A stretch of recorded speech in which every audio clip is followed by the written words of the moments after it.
పేరు గొప్ప ఊరు దిబ్బ అన్నట్లుగా ఉంది ఏలూరు జిల్లా కేంద్రంలో పరిస్థితి. ఏలూరు నగర శివారులో ఉన్న ఇందిరమ్మ కాలనీ వాసులు దుర్భర జీవితాలు గడుపుతున్నారు. తాగడానికి గుక్కెడి నీళ్లు దొరకని పరిస్థితి.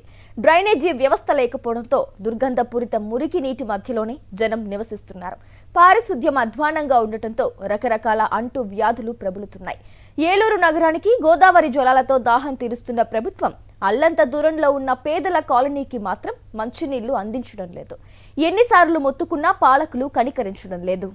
ఏలూరు మున్సిపల్ కార్పొరేషన్ పరిధిలోని పలు కాలనీల్లో పరిస్థితులు అత్యంత దుర్మార్గంగా, దయనీయంగా ఉన్నాయి. ఏలూరు నగరంలో నివసిస్తోన్న వారికి గోదావరి జలాలు అందిస్తున్నారు. అదే పేదలు నివసించే ఇందిరమ్మ కాలనీకి మాత్రం ఉప్పు నీటితో సరిపెడుతున్నారు. ఈ కాలనీలో నీటి కొరత కారణంగా చాలా వరకు ఇళ్లల్లో ఎవరూ ఉండడం లేదు. కొన్ని ఇళ్లు సగం వరకే కట్టి వదిలేశారు. ఎవరూ ఉండకపోవడంతో ఖాళీ ఇళ్ల స్థలాల్లో చెట్లు పెరిగిపోయి చిన్న సైజు అడవిలా తయారైంది. ఫలితంగా పాములు, తేళ్లు వంటి విషకీటకాలు పెరిగిపోయాయి. అసలు పనికిరావండి. స్నానాలు చేసిన జిడ్డుగానే ఉంటున్నాయండి. అసలు మంచినీళ్ళు అనేవే లేవండి ఇక్కడ. అసలు శుభ్రమైన నీళ్ళు కూడా రాలేదు. ఏదో వాడుకుంటా కానీ మేము భూమిలో నీళ్ళు వేయించుకున్నామండి. ఇంకా అంతే. మంచినీళ్ళు కావాలని కోరుకుంటున్నామండి. సౌకర్యాలు అంటూ ఏమి లేవండి. నీళ్లు కూడాను పంపులు లేవు, బయట నుండి తెచ్చుకోవాల్సి వస్తుంది. ఉప్పు నీళ్ళకేమో బోర్ వేసుకున్నామండి. ఆ నీళ్ళేమో పద్దాక రిపేర్ వస్తుంది. ఫిల్టర్ పోయినప్పుడల్లా మళ్ళీ బాగు చేయించుకోవాల్సి వస్తుంది. జనాలు ఎవరు రాక చుట్టూ అంతా చెట్లతో ఉండిపోతుందండి. మాకు తాగునీరు మటుకి కావాలండి. ఈ ప్రాంతంలో బోరు నుండి వచ్చే నీరు శుద్ధ నీరు, తాగడానికి పనికిరావు, వంట వండేందుకు పనికిరావు. కేవలం కాలకృత్యాలకు మాత్రమే వాడుకోవాలి. ప్రభుత్వం పట్టించుకోకపోవడంతో ఇక్కడి ప్రజలు రోజు మంచినీళ్లు కొనుక్కుని తాగాల్సిన దుస్థితి నెలకొంది. వాటర్ క్యాన్ 8 రూపాయలు పెట్టి బయట నుంచి తెచ్చుకుంటున్నాం అండి. 2 కిలోమీటర్లే ఎంత దూరం ఉంటుందో అంత తెచ్చుకుంటున్నాం. నీళ్ళకి మాత్రం ఇబ్బందిగా ఉంది. మాకు స్నానాలు చేస్తాను కూడా వాళ్ళు అంతా జిడ్డుగా ఉండి బాగుంటుంది. అంట్లు దోముకుంటాను కానీ అది మాకు కావాల్సిన నీళ్ళు మంచినీళ్ళు కావాలని కోరుకుంటున్నాం.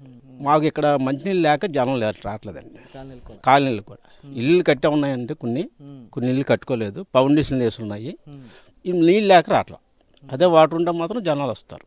వాటర్ ప్రాబ్లం, తర్వాత లైట్ల గురించి, అదే ఇంకేంటి ఆ చెట్లు అవి బాగా పెరిగిపోతున్నాయి కదండి. ఏమన్నా వస్తుంటే భయపడుతున్నాం. అది వస్తున్నాయి. పట్టపగలు కూడా తిరుగుతున్నాయండి. తాగుడు ఇంకా వచ్చిన కాడి నుంచి బయట తెచ్చుకోవటమేండి, కొనుక్కొని తెచ్చుకోవటమే. తమకి వజ్రాలు, వైడూర్యాలు అవసరం లేదంటున్నారు కాలనీ వాసులు. కనీసం తాగునీరు అందించి కాలనీని పరిశుభ్రం చేయిస్తే అంతే చాలునంటున్నారు వారు.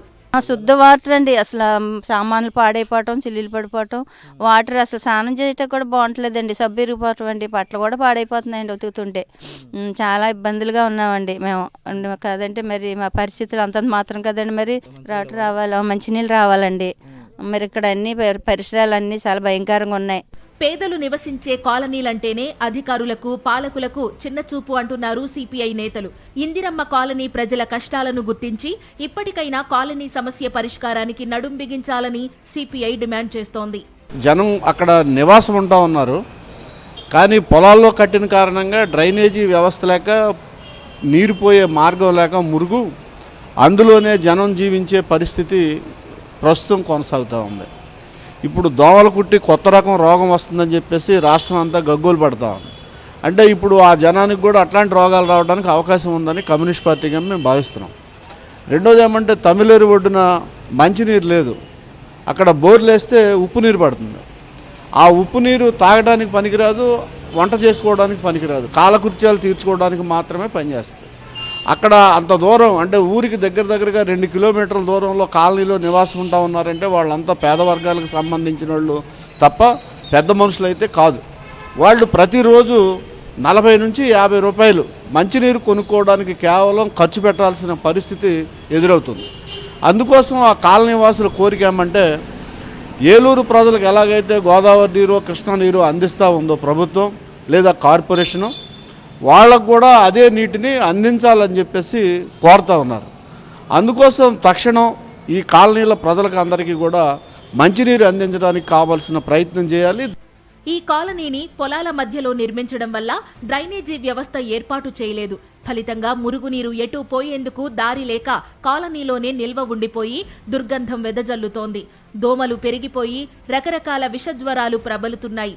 ప్రభుత్వం ఇప్పటికైనా నిద్రలేచి కాలనీ ప్రజల కష్టాలకు చెక్ చెప్పాల్సి ఉందంటున్నారు మేధావులు.